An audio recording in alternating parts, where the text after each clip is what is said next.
The day my husband told a courtroom that I had never worked a single day in our 17-year marriage, I was sitting 10 feet away from him. And he said it like I wasn't even there. The courtroom in Dallas was crowded that morning. Divorce hearings always attracted a strange mix of people, lawyers rushing between cases, couples sitting on opposite sides of the aisle, strangers waiting quietly for their names to be called. But when Mark Bennett stood up to speak, the entire room seemed to pause. Mark always loved an audience. He straightened his expensive navy suit, adjusted his watch, the one I bought him for our 15th anniversary, and spoke with the same confident voice he used in business presentations. "Your Honor," he said smoothly, "my wife has never worked during our entire marriage." His words landed like a slap. I kept my face still. Mark continued, gesturing casually toward me as if I were an irrelevant detail. "For 17 years, I supported this family entirely on my income. Hannah stayed home. She never contributed financially. Everything we have, the house, the savings, the lifestyle, came from my work." A few people in the gallery shifted in their seats.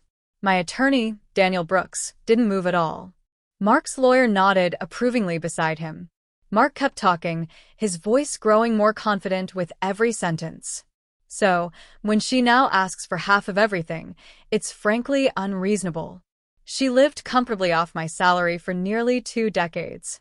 I believe a fair resolution would reflect that reality." He paused. Then he added the sentence he had clearly rehearsed. "She deserves support for a short transition period, of course. But ownership of the assets I built? No, Your Honor. That wouldn't be fair." The room fell quiet. I felt every eye drift toward me. 17 years of marriage had just been reduced to a single lie. I watched the judge carefully. Judge Harold Whitman leaned back in his chair, fingers steepled together. His expression was neutral, but his eyes moved slowly between Mark and me. Mark sat down, looking satisfied, confident, almost relaxed. He believed what he had just said. Or worse, he believed no one would ever question it.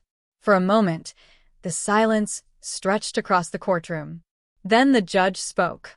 "Mrs. Bennett," he said calmly, "would you like to respond?"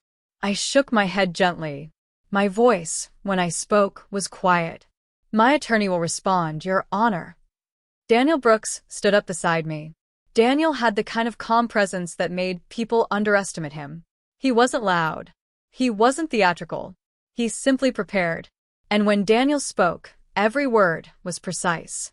"Your Honor," he said, "Mr. Bennett's statement is interesting." A faint ripple of curiosity passed through the room. Daniel reached down to his briefcase. From it, he removed something small. Not a stack of papers. Not a thick folder. Just a simple black external drive.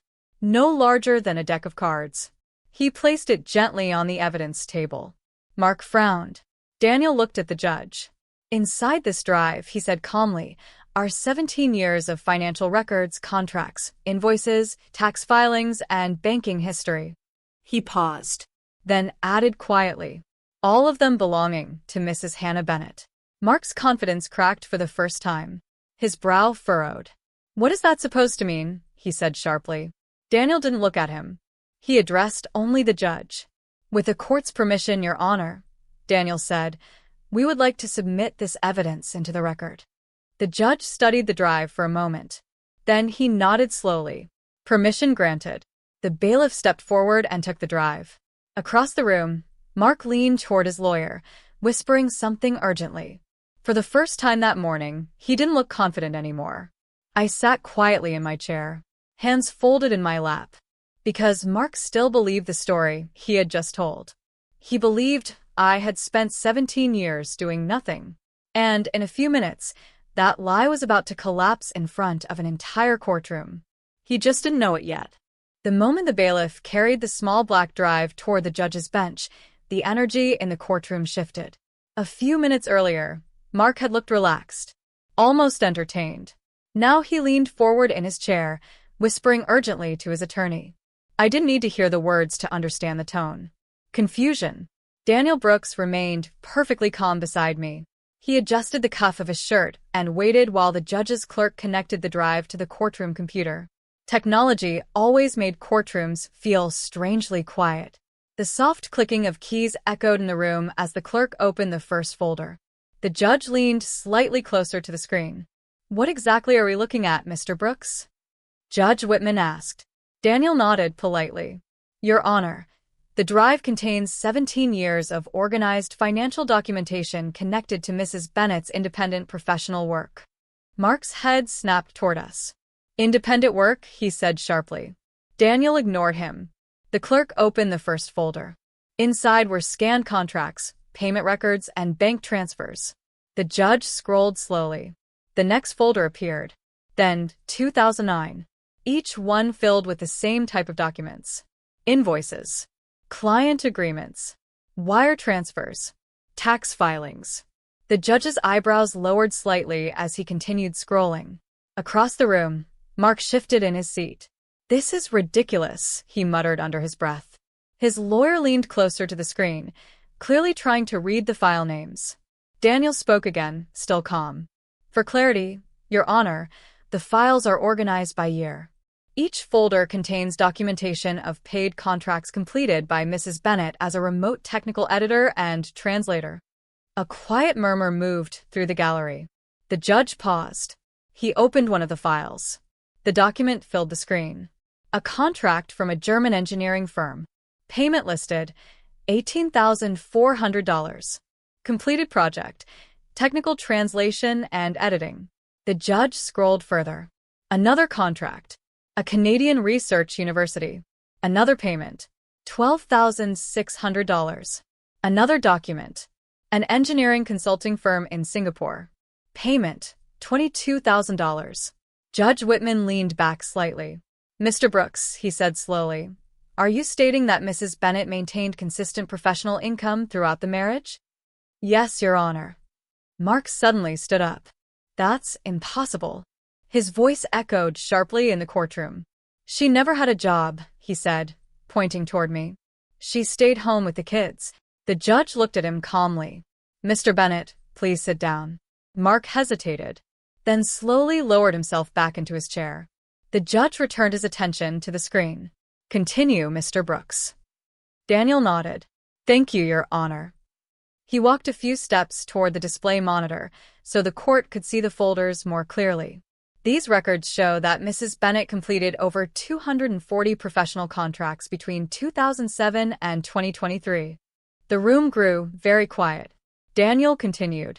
"The clients include engineering firms, research institutions, and technical publishers across 8 countries. The judge looked back at the screen again. "And the payments?" he asked. Daniel folded his hands calmly. "All payments were deposited into the Bennett's shared household accounts." Mark's lawyer finally spoke. "Your Honor, even if some minor freelance work occurred." Daniel interrupted gently. "With respect, Counselor, the total deposits are documented." He turned slightly toward the clerk. "Would you please open the summary spreadsheet in the financial overview folder?" The clerk clicked the file. A spreadsheet appeared on the screen. Numbers filled the columns. Year. Projects completed. Total payments.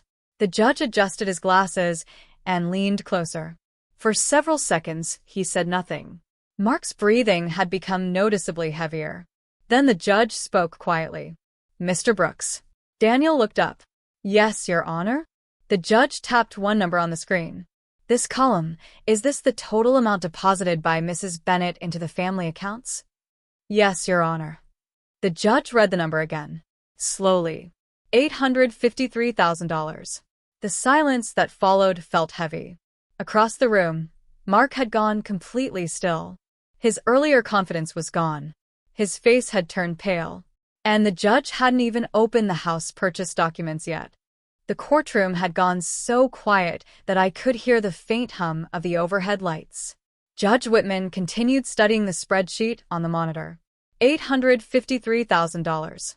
He read the number again, slowly, as if confirming it hadn't appeared by mistake. Across the room, Mark stared at the screen. His jaw was tight now.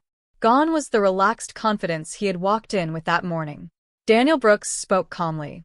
Your Honor, if the court would allow it, the next folder contains documentation related to the Bennett's primary residence. The judge nodded. Go ahead. The clerk clicked into another folder on the drive. The title appeared on the screen. House Purchase, 2012. Mark shifted again in his chair. This is ridiculous, he muttered under his breath. The judge ignored him. The first document opened. A wire transfer confirmation. The judge leaned forward slightly. Mr. Brooks, he said, this transfer shows $230,000. Yes, Your Honor. And the sender listed here is Mrs. Hannah Bennett. Daniel nodded. That is correct. Mark suddenly spoke again. That doesn't prove anything, he said quickly. We had joint finances. That could have been my money moving through her account. Daniel didn't even look at him. Instead, he addressed the judge. If the court would please open the next document. The clerk clicked again. Another file appeared. This time it was a bank statement. The judge scanned the page carefully. The account holder listed at the top was my name. The transfer amount matched exactly. $230,000. Daniel spoke in the same steady voice. That transfer, Your Honor, was used as the down payment for the Bennett's home in Plano. The judge turned his head slightly. Is that the property currently under dispute in this divorce proceeding? Yes, Your Honor. Across the room, Mark's attorney shifted uncomfortably. The judge returned to the screen. So, to clarify, he said slowly. He pointed to the document. You're stating that Mrs. Bennett personally funded the majority of the down payment on the home Mr. Bennett claims belongs solely to him? Daniel answered immediately. Yes, Your Honor. The judge looked at Mark. Mr. Bennett? Mark's face had flushed red now. That money came from our household funds, he said quickly, which I earned. Daniel calmly spoke again. Your Honor, if the court will review the document labeled Project Ledger 2010 to 2012, it details the exact source of those funds. The clerk opened the file. A long spreadsheet appeared. Project names, client companies, contract payments, each line connected to deposits in my account. The judge scrolled slowly down the list. $14,200, $21,600, $17,900, $32,000. Year after year. Contracts, payments, deposits. Finally, the judge reached the bottom. A final highlighted line appeared. Total accumulated funds used for house purchase, $230,000. The judge leaned back slightly in his chair. For several seconds, he said nothing. Then he turned his attention toward me for the first time since the evidence had been opened. Mrs. Bennett, he said. Yes, Your Honor. Were you aware that your husband was representing to the court today that you had never worked during the marriage? I held his gaze. Yes. The judge nodded slowly. Then he turned back toward Mark. Mr. Bennett. Mark swallowed. Yes, Your Honor? The judge's voice remained calm, but it had changed. It was colder now. A few minutes ago, you made a very clear statement to this court. Mark shifted in his chair. You said your wife had never contributed financially to the household. No one moved. No one spoke. The judge gestured toward the screen. Based on the evidence I am currently reviewing.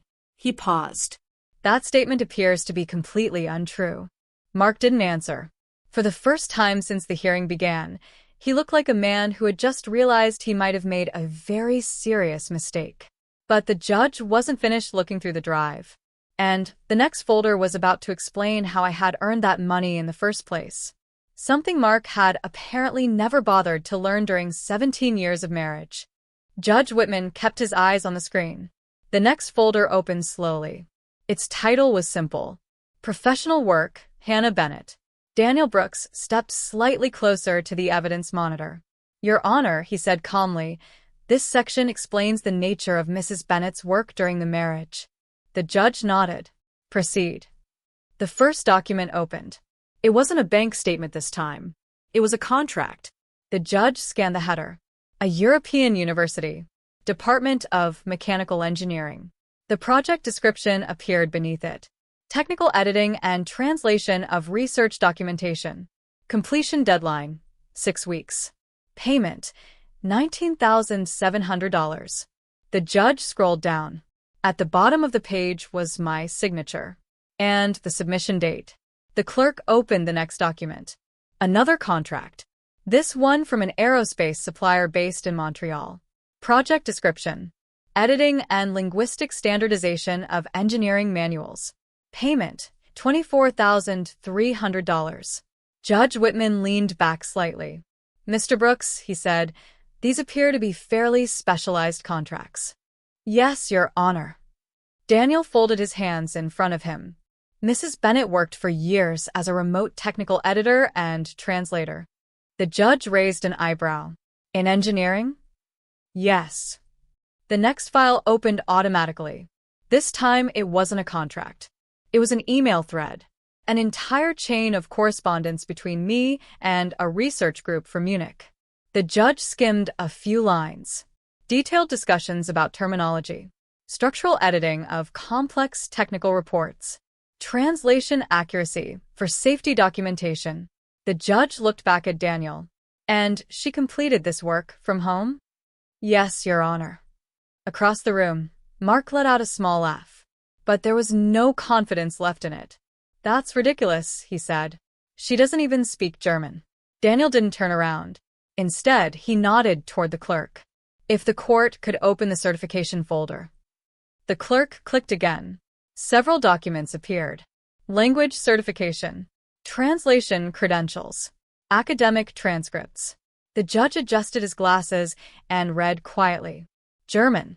French. Technical translation certification. Specialization in engineering documentation. The judge looked up again. Mrs. Bennett, he said. Yes, Your Honor. You hold certifications in technical translation? Yes. For how long? Since before I met my husband. A small pause settled over the courtroom. The judge nodded slowly. Then he returned his attention to the screen. More documents appeared. Completed projects. Client feedback letters. Invoices. Academic editing contracts. Years of them. One after another. Daniel spoke again. Your Honor, Mrs. Bennett worked remotely for clients across multiple time zones. He gestured slightly toward the screen. Most of these projects were completed late at night after the children were asleep. The judge stopped scrolling. He looked toward Mark. Mr. Bennett, he said. Mark sat stiffly. Yes, Your Honor? Were you aware your wife had been completing international technical contracts for most of your marriage? Mark hesitated. His mouth opened, then closed again. I knew she did some small freelance things, he said finally. Daniel spoke again, still calm. With respect, Your Honor, the contracts shown so far represent only a portion of Mrs. Bennett's professional workload. He nodded toward the clerk. If you scroll further down the summary sheet, the judge did. More numbers appeared. Projects completed. Total annual income. Year after year. Not small amounts. Not hobby work. Professional contracts. The judge exhaled slowly. So, while raising 2 children and managing the household, he tapped the screen lightly. Mrs. Bennett was simultaneously performing specialized technical work for international engineering firms. Yes, Your Honor. Across the room, Mark looked like he was seeing a stranger. But the truth was much simpler. For 17 years, he had never bothered to ask what I was doing when the house was quiet late at night. And now the entire courtroom was finding out. 17 years earlier, none of this existed. No courtroom. No lawyers. No accusations. Just 2 people who thought they were starting a life together. I met Mark Bennett in the summer of 2006 in Austin, Texas. I had just graduated from the University of Texas a few weeks earlier. My degree was in linguistics with a specialization in technical translation, a field most people didn't even know existed. Mark, on the other hand, was impossible to ignore. We met at a friend's birthday party on a rooftop bar near 6th Street. He walked into the party with the kind of energy that immediately filled a room. Loud laugh. Perfect posture. Expensive shoes even back then. Someone introduced us. Mark works in corporate sales, my friend said. Mark shook my hand with a confident smile. Regional account manager, he corrected with a grin. Which basically means I travel a lot, and talk people into signing contracts. He had an easy charm, the kind that made conversations feel effortless. We talked for nearly 2 hours that night. About travel, about work, about the future. When I mentioned translation work, he looked impressed. "That sounds complicated," he said. "It can be," I answered. "But you can work from anywhere, right?" I nodded. "Mostly from home." Mark smiled. "That's perfect," he said. "Flexible careers are the future." At the time, I thought it was encouragement. Now I realize it was convenience. Back then, though, everything felt simple. Mark was ambitious, driven. He talked constantly about building a stable future. "A house in the suburbs," he said once while we were walking along Lady Bird Lake a few months later. "2 kids. Maybe 3. He said it like he could already see it. And I believed him. Within a year, we were engaged. The wedding was small. Just family and close friends at a chapel outside Austin. Nothing extravagant. But I remember feeling something that day that I had never felt before. Security. Like life had settled into a clear path. Mark's career was already moving upward. Corporate sales suited him perfectly. He understood people. Understood pressure. Understood persuasion. The first few years of our marriage felt exactly like the life we had imagined. Mark worked long hours, but he came home energized, telling stories about deals he had closed or clients he had impressed. I began building my freelance client base. Technical editing, translation projects, research document revisions. Most of the work came from universities and engineering firms that needed precise language in English versions of their reports. It was quiet work, invisible work, but I enjoyed it, and the flexibility mattered. When our first child was born in 2009, my office became the small spare bedroom at the end of the hallway. A desk, a laptop, stacks of reference materials. During the day, I was a mother. Diapers, school forms, doctor appointments, Dinner.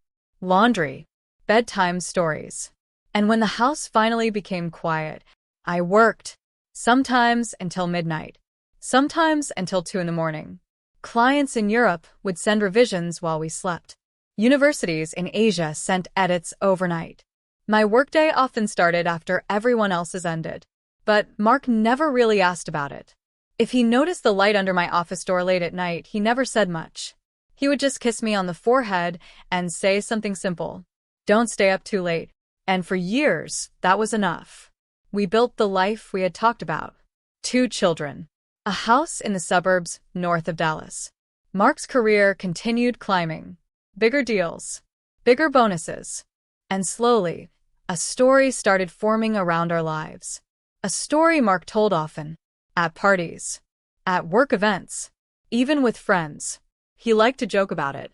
"My wife has the hardest job in the world," he would say with a smile. "Staying home with the kids." Everyone would laugh. And I would smile politely beside him. Because correcting him never seemed important. Not back then. I didn't realize that over time, his joke would slowly turn into something else. A story he started believing. And eventually, a lie he would try to sell to a judge.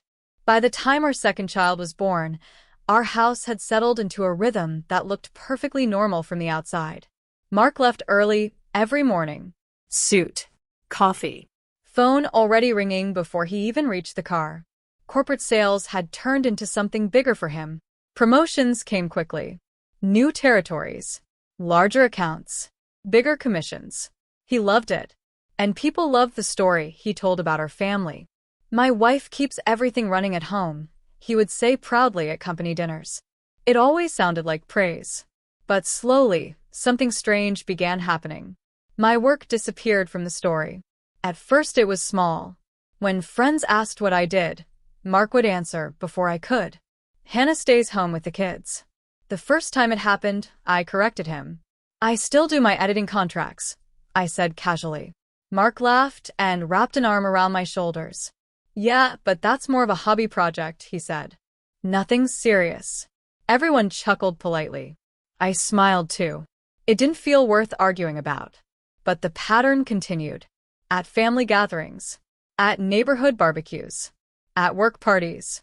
Mark would describe our life the same way every time. He was the provider. I was the stay-at-home mom. The truth was far more complicated. A typical day for me started before sunrise. Lunch is packed. Kids dressed. School drop-offs. Groceries. Doctor appointments. Homework. Dinner. The entire quiet machinery of a household. Then evening came. Bath time. Bedtime stories. Lights out. And when the house finally became silent, my second job began. The small office at the end of the hallway glowed almost every night. My desk lamp cast a circle of light over the keyboard while the rest of the house slept. Engineering reports. Research papers. Technical manuals. Most of the documents I edited were hundreds of pages long. Every sentence mattered. Every number had to be correct. Sometimes clients sent urgent revisions in the middle of the night. Time zones didn't care about sleep schedules. Germany. Canada. Singapore. One client in Switzerland regularly sent updates at 3 in the morning. I would wake up, open the laptop, and start working while the house remained silent. Sometimes Mark would walk past the office on his way to bed. He'd glance in. "Still working?" he'd ask casually. "Deadline?" I'd answer. He would nod. "Don't forget to sleep." Then he'd disappear down the hallway. What he never saw were the finished invoices. The payments arriving. The steady deposits moving into our shared accounts. Not once in those years did Mark ask how much I was earning. Not once did he ask how many projects I was completing. The money simply appeared in our accounts. And because our finances were shared, it blended quietly with everything else. Mortgage payments, school tuition, groceries, insurance, vacations. Life moved forward. Meanwhile, Mark's career kept climbing. Bigger clients, corporate awards, executive conferences. His salary increased.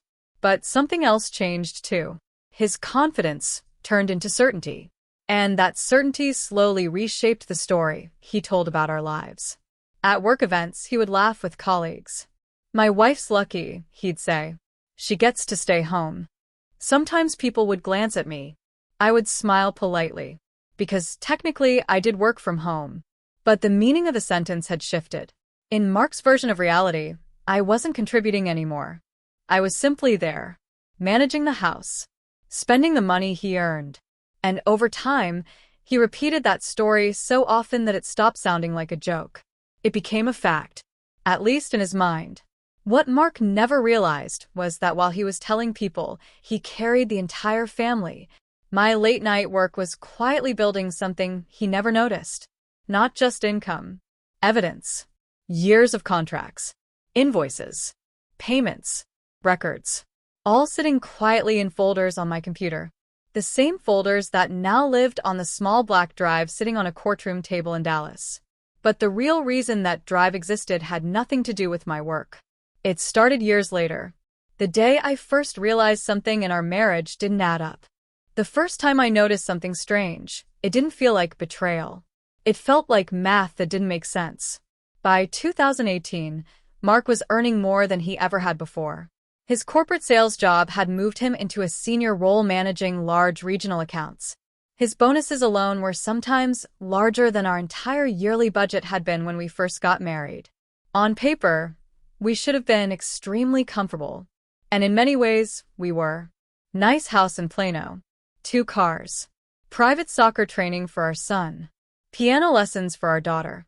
Family vacations every summer. From the outside, it looked like the perfect suburban life. But numbers have a way of revealing things that appearances hide. One night, after finishing a translation project for a university in Berlin, I logged into our bank account to transfer a payment that had just arrived. That's when I noticed the first withdrawal. $4,800. It was labeled simply, travel expense. That wasn't unusual by itself. Mark traveled often for work. But something about the timing caught my attention. According to his calendar, he was supposed to be in Houston that week for meetings. Houston didn't require a $5,000 travel charge. I shrugged it off at first. Corporate dinners. Hotels. Maybe client entertainment. Sales jobs often worked that way. Still, the number lingered in my mind. A few weeks later, another withdrawal appeared. $3,200. Dining. This one made even less sense. Mark and I rarely spent that kind of money at restaurants, even on special occasions. Then another charge appeared 2 weeks later. $2,900. Luxury retail store in Miami. I stared at the screen for a long time. Miami? Mark hadn't mentioned a trip to Florida. At dinner that night, I asked casually, "How was Houston last week?" He barely looked up from his phone. "Busy," he said. "Lots of client meetings." "Did you get a chance to go anywhere nice?" He shrugged. "Mostly hotel conference rooms." His answer came too easily, like a reflex. I didn't push. Instead, I started paying closer attention. The next few months revealed a pattern. Large withdrawals, high-end restaurants, flights that didn't match the travel schedules he mentioned, hotels in cities he never talked about. Sometimes the charges appeared late at night, sometimes during weekends when he supposedly had industry events. Every time I asked simple questions, the answers were vague. Client entertainment, sales conferences, corporate travel. But something didn't feel right. Mark had always loved money. He was careful with it. Strategic. The man who once compared car insurance rates for 3 weeks before choosing a policy was suddenly spending thousands of dollars like it didn't matter. That was the first red flag. The second was his story. Because despite all those expenses, Mark kept telling everyone the same thing. At work parties, at neighborhood barbecues, even during conversations with friends. "I'm the only one supporting this family." Sometimes he said it jokingly, sometimes with pride. But the message was always the same. Mark Bennett, the sole provider, the hardworking husband carrying everything. And every time he said it, something inside me grew quieter. Not angry, not emotional, just observant. Because the numbers in our accounts were telling a very different story. Money was leaving our family at a rate that didn't match anything in our life. And the person taking it was the same man who now sat in a Dallas courtroom telling a judge that I had contributed nothing. What Mark didn't know was that by the time he started saying those things out loud, I had already started looking much more closely at where the money was actually going. And I wasn't the only one who eventually saw the pattern. The person who truly opened my eyes was someone who had known me long before Mark ever entered my life. My college roommate, Megan. And she had a talent for numbers that made my quiet suspicions suddenly look like something much more serious. Megan Carter had always been the smartest person in any room. We met during our first year of college, when we were assigned as roommates in a cramped dorm at the University of Texas. While I spent nights buried in language textbooks, Megan spent hers studying financial markets. She loved numbers the way some people love puzzles. Patterns fascinated her. Trends excited her. And mistakes in financial data bothered her the way a crooked picture frame bothers someone with obsessive attention to detail. After graduation, Megan moved to Chicago and became a financial analyst for an investment firm. We stayed close. Phone calls, holiday visits, long conversations about life. But I had never involved her in my marriage. Not until the night I finally called her. It was late, almost midnight. I had just finished another editing project and was staring at our bank statements again. More withdrawals. Another expensive restaurant. Another unexplained flight. The pattern was becoming impossible to ignore. I sent Megan a message. "Are you still awake?" Her reply came almost immediately. "Always." "What's wrong?" An hour later, we were on a video call. I turned my laptop toward the screen and showed her the bank statements. At first, Megan said nothing. She simply looked, scrolling, zooming in on transactions, checking dates. Then she asked her first question. "Does Mark travel to Miami often?" No. She scrolled again. "What about Los Angeles?" "Rarely." Another pause. Then she leaned back in her chair. "That's interesting." Her tone had changed. It was no longer casual curiosity. It was analysis. "Megan," I asked.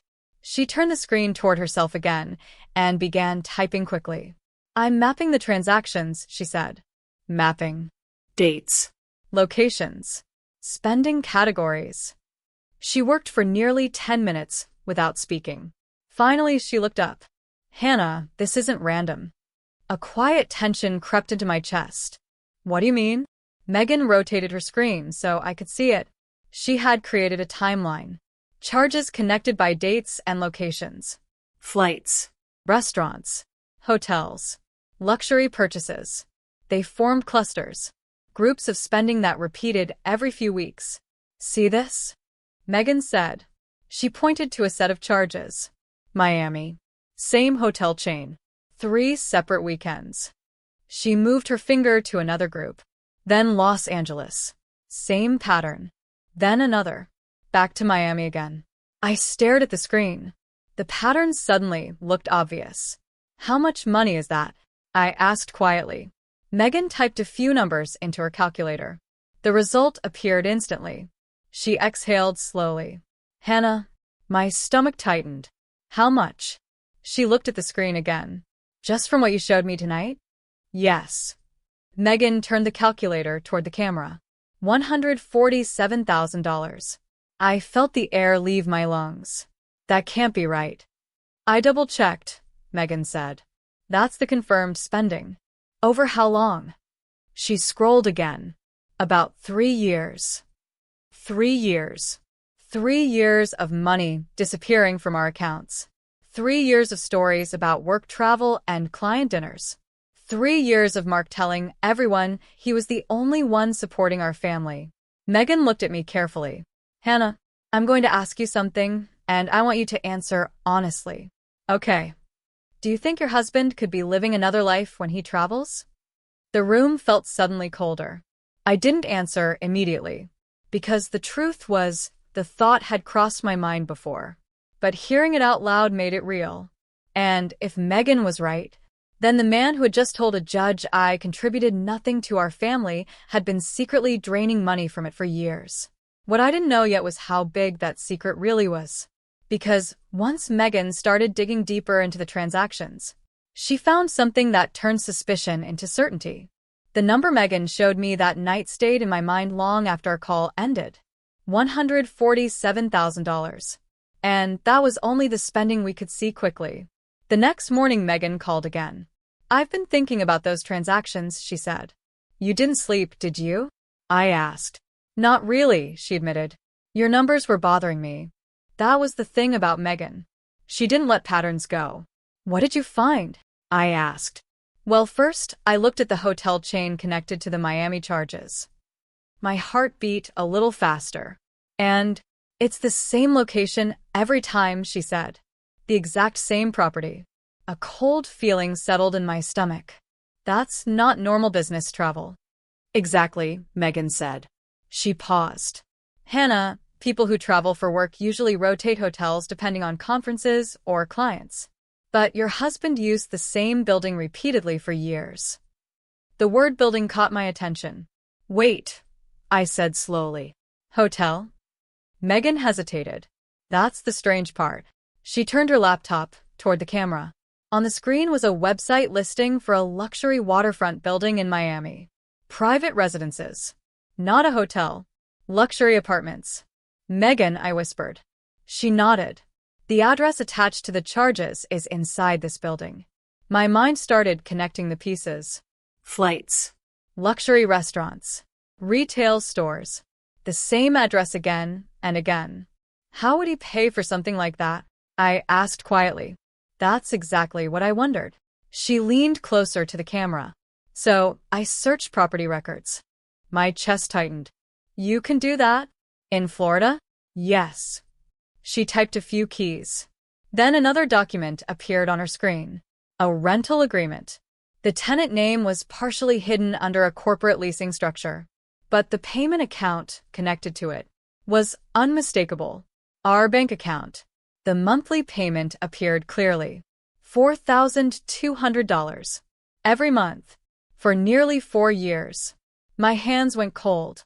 He rented an apartment, I said slowly. Megan nodded. Looks like it. The room around me felt suddenly smaller. But that's not the part that convinced me. My heart sank.